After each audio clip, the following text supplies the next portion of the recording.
Welcome to AP today news. Vizianagaram జిల్లా గజపతి నగరం ICDS project పరిధిలో అంగన్వాడీ ఉద్యోగులందరూ తాము విధులు చేరే ముందు కేక్ కట్ చేసి విజయోత్సవ సభ ఘనంగా జరుపుకున్నారు. మరియు డాన్సులు వేసిన అంగన్వాడీలు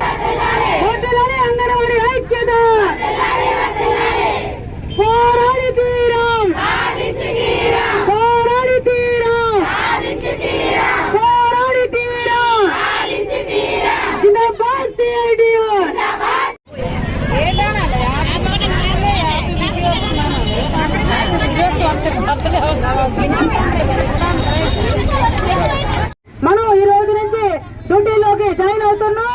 ప్రధానంగా మనం మన జీతం పెరిగినమెంట్ ఒక అండర్స్టాండింగ్ వచ్చింది. దానికి సంబంధించి జీవోని ఇస్తామని చెప్పారు. అలాగనే ఇస్తామని చెప్పేసి అంగీకరించారు. మొత్తం మా బయలు పెట్టిన కేసులన్నింటినీ కూడా రద్దు చేయమని చెప్పాం. అవన్నీ కూడా రద్దు చేస్తామని హామీ ఇచ్చారు.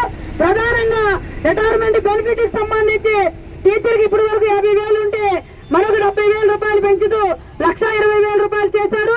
హెల్పర్ కి 20,000 రూపాయలు ఉంటే 40,000 పెంచుతూ 60,000 రూపాయలు పెంచారు. కాబట్టి టీచర్ కి 1,20,000 రూపాయలు, హెల్పర్ కి 60,000 రూపాయలు రిటైర్మెంట్ బెనిఫిట్ ఇస్తున్నామని చెప్పేసి అంగీకరించారు.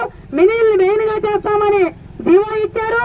అలాగనే మనం ఇప్పటి వరకు సర్వీస్ లో ఉండగా చనిపోయిన అంగన్వాడీ టీచర్లు ఆయాలు ఎవరైతే ఉన్నారో వాళ్ళందరికీ కూడా వాళ్ళ కుటుంబంలో ఒకరికి ఉద్యోగం ఇవ్వమని చెప్పేసి మన యూనియన్ నిన్న చర్చల సందర్భంగా అడిగింది. వాళ్ళకి కూడా ఉద్యోగం ఇస్తామని చెప్పారు. అలాగే వైఎస్ఆర్ బీమా గాని లేదా అంగన్వాడీ బీమా గాని ఏదో ఒకటి అమలు చేసి 2 లక్షల రూపాయల బీమా సౌకర్యం ఇస్తామని చెప్పి అంగీకరించారు. మొత్తంగా అలాగే రిటైర్మెంట్ వయసు 62 సంవత్సరాలు, అలాగే హెల్పర్లకి ఉద్యోగ ప్రాధాన్యత 45 నుంచి 50 సంవత్సరాలు, మొత్తం ఒక 13 డిమాండ్స్ ని మనం సాధించుకొని ఈ రోజు విజయోత్సవ సభ జరుపుకొని ఈ రోజు సెంటర్లకు వెళ్తున్నాం.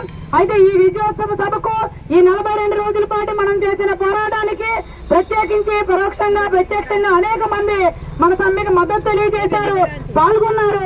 ముఖ్యంగా ఎలక్ట్రానిక్ మీడియాకి, ప్రింట్ మీడియాకి మనం చేస్తున్న ఈ పోరాటాన్ని రాష్ట్రం అంతా ప్రపంచవ్యాప్తంగా ప్రచారం చేసి మన విజయంలో సగం భాగస్వామైన వాళ్ళందరికీ ప్రత్యేకమైన ధన్యవాదాలు.